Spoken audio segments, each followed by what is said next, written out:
I caught her red-handed, suitcase half-packed, heels in one hand, phone in the other, whispering, "I can't wait to be in your arms tonight." She didn't even see me standing there, listening. Chloe froze like a deer in headlights when she realized I heard every word. But I didn't yell. I didn't scream. I just smiled, turned around, and walked straight to our shared bank accounts. 15 minutes later, they were emptied, frozen, locked down. Hers, mine, all of it. She left the house thinking she was running into the arms of a real man.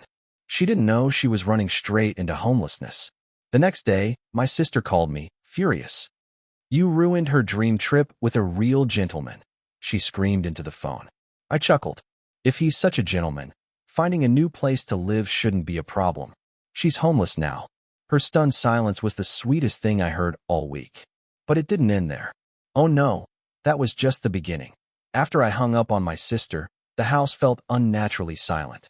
The kind of silence that scratches at the back of your mind, whispering, "Look deeper." And I did. I wasn't just mad. I was curious. How long had Chloe been playing me for a fool? How deep did the knife go? First, I opened the closet. Half her clothes were missing. Dresses I hadn't seen her wear in months were gone. The new lace set I found in her drawer 2 weeks ago vanished. I checked her vanity next. Her favorite perfumes missing. The expensive makeup I bought her for Christmas gone too. She wasn't on a girl's trip. She was building a fantasy weekend with another man, dressing up for him, painting herself pretty for someone else's eyes.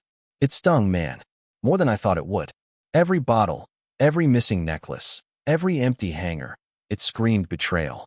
And then, I saw it, tucked behind the laundry basket, buried under old towels, a crumpled piece of paper. A hotel reservation. 2 nights, oceanfront suite, booked under the name Brandon Hayes. I stared at that name like it would catch fire in my hands. Brandon, the same name I saw on her laptop. The same guy who now had his filthy hands all over the woman I once thought would grow old beside me. The worst part? The note she scribbled at the bottom. "Can't wait to be yours this weekend, my king red heart." I felt sick. Not just because of the words, but because of how easy it was for her to lie.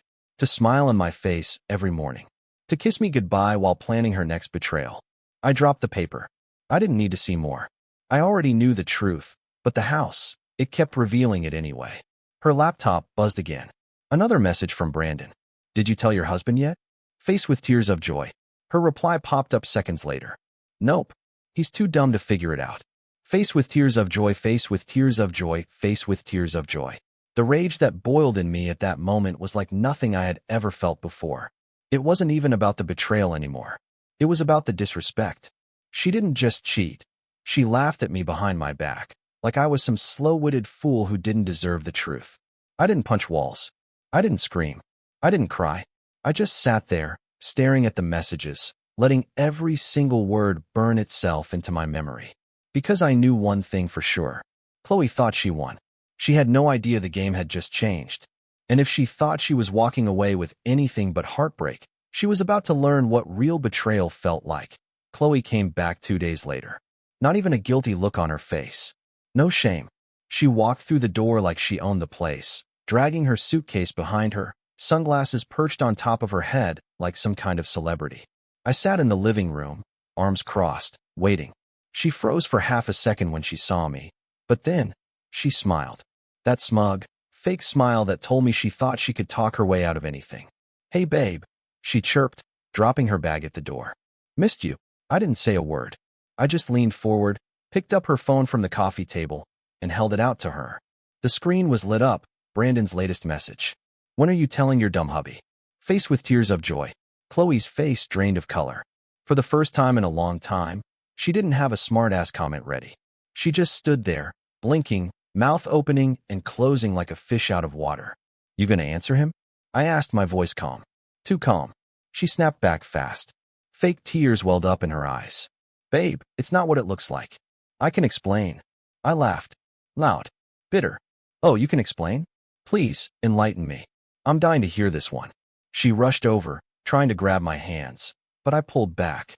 "It was just texting. I swear. It didn't mean anything." I stood up, towered over her. She shrank back a little, but not enough. Not like someone truly sorry. "Texting," I hissed. "You booked a hotel room with this guy? You told him you couldn't wait to be his. You called me dumb to him. And you think I'm stupid enough to believe it was just texting?" Her lips trembled. Then, like flipping a switch, she turned nasty. "You're so dramatic," she snapped. "If you weren't so boring, maybe I wouldn't need someone else to make me feel alive." There it was. The real Chloe. Not the sweet girl I married. Not the woman who promised me forever. No, this was the heartless, selfish brat who thought loyalty was optional. I didn't yell. I didn't throw anything. I just laughed again, low and bitter. "You know what, Chloe? I hope he was worth it." She rolled her eyes. "He treats me like a queen. You? You treat me like some housemaid." I shook my head slowly. "Queen, huh? Funny. Queens usually have their own castles. You? You're about to be homeless." Her eyes narrowed. "What the hell does that mean?" I smirked. "Go check the bank accounts, sweetheart." She yanked her phone out, furiously tapping. I watched her face crumble as she realized everything was gone. Every penny we shared, drained, locked, protected. You son of a B***tch, she shrieked, charging at me. I stepped back. Nah, just a man who got tired of funding his own betrayal. She stood there, panting, fists clenched, looking like she wanted to scratch my eyes out. But she couldn't. She lost. The realization hit her hard. No money, no backup plan, no golden parachute. Just Brandon, the real gentleman. Let's see how long he sticks around when you come crawling with nothing but a suitcase and a nasty attitude. And just like that, Chloe's dream world started crumbling around her. And me? I was just getting started. She didn't leave right away. No, Chloe wasn't the type to accept defeat gracefully. She stood there in the middle of our living room, fuming, pacing like a caged animal, trying to figure out her next move. "Where am I supposed to go?" she snapped, her voice sharp, accusatory, like somehow all of this was my fault. I shrugged, leaning back against the wall, arms folded. "Not my problem. Ask your real gentleman. I'm sure Brandon will open his arms, or at least open his couch." Her face twisted in anger. "You're heartless." I laughed again. I couldn't help it. Heartless? After what she did. The irony was delicious. "You broke every promise you ever made to me, Chloe. You played me like a fool and then laughed about it with your little side piece. You don't get to call me heartless." She stomped toward me, tears now streaming, but not real tears. No, these were selfish, desperate tears. Tears for herself, not for us. "You can't just throw me out. I have rights," she screamed. I raised an eyebrow. "You're right. And you'll have your rights served to you in the divorce papers. I'm not a monster. You'll get what's fair." The word divorce seemed to hit her like a slap across the face. For a moment, she looked genuinely stunned, like she never thought it would come to that. Like she thought she could betray me, humiliate me, and I would still grovel at her feet, begging her to stay. Nope. That man was dead the second I saw her messages. I pushed off the wall, standing inches from her. "Pack your things, Chloe. You have until tomorrow afternoon. I want you out." Her mouth opened to argue, but nothing came out. Only a choked sob. Good. Let it sink in. I turned away and walked upstairs, not giving her the satisfaction of seeing any more of my pain. Upstairs, I sat on the edge of the bed, our bed, and stared at the mess she left behind. Half-empty drawers, hangers swinging from the closet rod, her perfume lingering like a ghost. I ran a hand through my hair, letting the emotions hit me. Anger, betrayal, sadness, all of it washing over me in waves. But stronger than all of that was clarity. This wasn't my failure. This was hers. I loved her honestly, fiercely, and she threw it away for a few cheap thrills with a man who probably fed her the same tired lines he used on every other lost soul. She didn't deserve my grief. She didn't deserve my loyalty. And she damn sure didn't deserve another minute under my roof. I heard her downstairs, slamming drawers, cursing under her breath. Every angry sound she made was music to my ears. I wasn't the broken one here. She was. The next morning, she tried one last pathetic trick. Showed up at the breakfast table, hair brushed, makeup done, wearing the dress she knew I loved, pretending nothing happened. "Morning, babe," she said, her voice syrupy sweet. "Maybe we can talk this through?" I didn't even look up from my coffee. "There's nothing to talk about. But we've been through so much together," she whined, sliding into the seat across from me. I set my cup down slowly, locking eyes with her. "We were something, Chloe. Past tense. You made sure of that." Her face crumbled again. She tried reaching for my hand, but I pulled back. Watching her desperation, watching her realize she couldn't manipulate her way out of this, was better than any revenge I could have dreamed of. I stood up, grabbed my keys, and headed for the door. "You've got until noon," I said over my shoulder. Good luck explaining this one to Brandon. And then I was gone. Free. When I came back that afternoon, Chloe was gone. The house was quieter than it had been in years. No clacking heels, no fake laughter echoing through the halls, no lingering smell of her cheap perfume trying to mask the stench of betrayal. Only silence. Beautiful, cleansing silence. I walked from room to room, half expecting to find something she'd left behind just to spite me. But she was smarter than that. Or maybe too scared to leave a trace. Except, in the kitchen, taped to the fridge, was a note written in her messy handwriting. "You'll regret this. Brandon treats me like a queen. You'll end up alone and miserable. You had your chance." I laughed out loud. A deep, genuine laugh that filled the empty house. She still didn't get it. She still thought she was the prize. I tore the note in half and dumped it in the trash without a second thought. No second guessing. No lingering doubts. I was free from her venom. But the thing about snakes? They don't slither away quietly. That night, as I sat on the couch scrolling through my phone, I got the first text. "Unknown number. You're a loser. Chloe deserves better." Faced with tears of joy. Seconds later, another. "She's already happier without you. Real men know how to handle a woman like her." I smirked. Brandon, the real gentleman, texting me like some insecure teenager desperate for attention. I didn't reply, didn't give him the satisfaction. Instead, I blocked the number and went back to my evening. The next morning, though, it got worse. Photos started popping up on social media. Chloe and Brandon, arm in arm, drinks in hand, smiling like they'd won the damn lottery. She even tagged me in one of them. Sometimes you have to lose a clown to find your king. Crown. For a split second, the rage flared hot inside me. But then it died just as fast. Because looking at that photo, I didn't see a queen and her king. I saw two pathetic, desperate people clinging to a fantasy built on lies. And I realized something important right then. I wasn't the clown in this story. They were. They thought flaunting their betrayal would hurt me. What they didn't realize was that I had already buried every feeling I ever had for Chloe. I wasn't angry anymore. I wasn't sad. I was free. Later that day, I called my lawyer, filed the divorce papers officially, started the process to have her name wiped off everything. The house, the cars, the accounts. And when my lawyer asked me if I wanted to go after her for damages, I thought about it. Thought about all the nights I stayed up waiting for her to come home. All the lies she fed me. All the loyalty I gave for nothing in return. And I said yes. Every penny she tried to steal, every shred of dignity she thought she stripped from me. I was taking it all back, piece by piece. That night, I poured myself a drink. Sat outside on the porch, looking up at the stars, feeling something I hadn't felt in a long, long time. Peace. Real, unshakable peace. Because for the first time in years, I wasn't waiting on anyone. Wasn't worrying about what lie I was being fed. Wasn't questioning my own worth. I was done being the fool. Done being the one who gave and gave while someone else took and laughed behind my back. And as I sat there, letting the cool night air wash over me, I realized the best revenge isn't anger. It's living so while they choke on the sight of your happiness. Chloe could have her fake king. She could have her trashy fairy tale. I was moving on to build a life they could only dream of. One step at a time. One victory at a time. Without her. Without the lies. Without the chains she thought would hold me forever. 2 weeks passed. 2 weeks without Chloe. 2 weeks without lies, fake smiles, or cold beds that smelled of another man's cologne. At first, there were moments I caught myself looking for her. Out of habit. Like when I made too much coffee or set out 2 plates instead of 1. But that passed faster than I thought. It was amazing how quickly peace could replace pain once you cut out the source of the poison. I focused on rebuilding. New routines. New priorities. New life. Meanwhile, Chloe's fantasy life wasn't going as smoothly as she thought it would.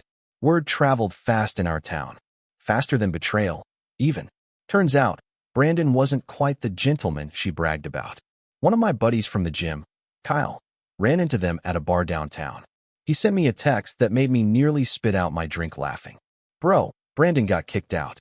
Caught flirting with 2 girls at the same time, while Chloe was in the bathroom. She screamed at him in the parking lot like a psycho. Guess Mr. King has a wandering eye. I leaned back and just smiled. Of course he did. Guys like Brandon didn't settle down. They hunted. And Chloe? She wasn't the prize. She was just another stop on his road to nowhere. Later that week, I found out she moved in with her sister, the same sister who once told me at Thanksgiving, "You're too good for Chloe." She's always been selfish. Guess family loyalty has its limits when you're dealing with a professional liar. Chloe tried to get a hold of me again too. Block numbers, fake accounts, emails with subject lines like, "Let's talk. We made mistakes. You owe me closure." I didn't open a single one. I didn't need to. I knew exactly what they would say. Fake apologies. Fake regret. Fake promises to be better. But I wasn't interested in recycling garbage. One afternoon, my sister, the one who screamed at me the day I emptied the bank accounts, called again. Her voice was quieter this time. Sadder. "Chloe's not doing so great," she said. "She's struggling. Thought you should know." I let that sit in the air for a second. And then I said, without a shred of pity, "She made her choices. Let her live with them." There was silence on the other end. I could almost hear the realization clicking into place for her too. The truth about Chloe, about everything. Before she could say another word, I ended the call. I wasn't interested in being anyone's safety net anymore. That weekend, while grabbing coffee downtown, I spotted them. Chloe and Brandon. Or what was left of them. She looked rough, pale, hair thrown into a messy bun, wearing cheap clothes that didn't fit right. He looked bored, tapping on his phone while she jabbered away, trying to cling to whatever scraps of attention she could get. I watched from across the street, unseen. No anger, no sadness, just a deep, satisfying calm. She had thrown away a man who loved her fiercely. For this. For a man who couldn't even bother to look up from his screen while she talked. It wasn't just karma. It was poetic justice. And me? I was already thinking about my next move. My next chapter. A life where betrayal wasn't my daily bread and trust wasn't a stupid mistake. As I sipped my coffee and walked away, I smiled to myself. The queen had fallen. And the real king? He wasn't sitting on some dusty barstool begging for scraps. He was building an empire, one without her in it. After seeing Chloe and Brandon that day, I realized something powerful. I wasn't angry anymore. I wasn't even disappointed. I was done. Completely, absolutely done. It was like a heavy chain snapped off my chest. Like I had been carrying her lies around my neck. And now, finally, I could breathe again. The next step was simple. Burn the last bridges. Cleanse the last stains. I went home and gathered every trace of her that was still left in my house.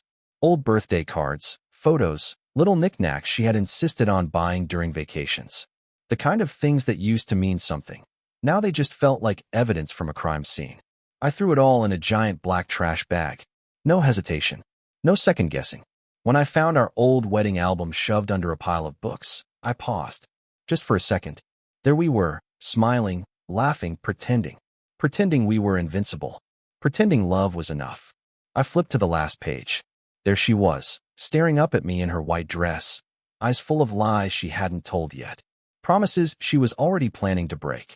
Without a second thought, I ripped the page out, tore it straight down the middle, and threw it into the bag with everything else. Done. Finished. Erased.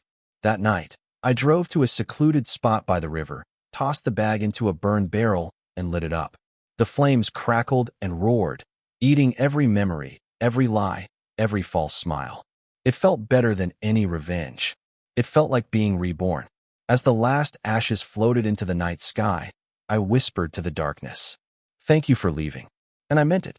God, I meant it more than anything. If Chloe had never cheated, if she had never shown me who she really was, I would have spent my life chained to someone who saw me as plan B, a backup, a fool to use and discard. Instead, I was free, stronger, wiser, ready for something real. A few days later, the divorce was finalized.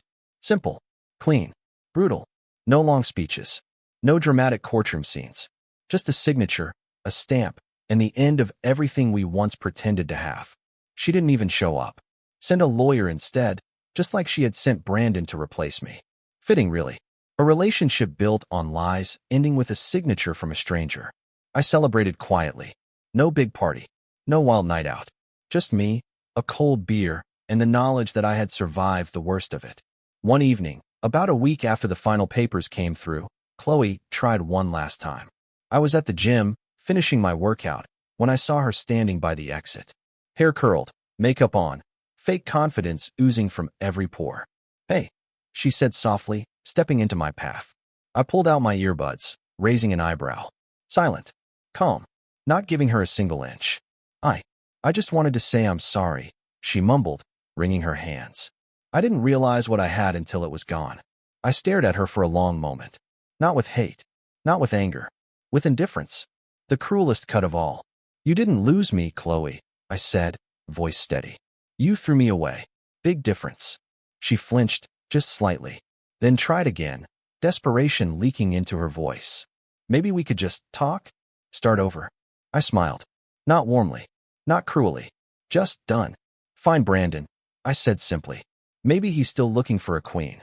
And without another glance, I walked past her. Out the door. Into the night. Into my future. One she would never be part of again. That I didn't look back. Not when I left her standing there. Not when I got into my truck. Not when I drove away under the city lights that suddenly felt brighter than ever before. I didn't need to. Some things deserve to be left exactly where you find them. Broken, small, desperate. In the days that followed, I didn't hear from Chloe again. No surprise. Even she wasn't shameless enough to chase after a man who stopped seeing her as anything worth chasing. Instead, I focused on my own rebuild. The real one. Not the fantasy castles she built out of lies and selfies. I threw myself into work. Hit the gym harder.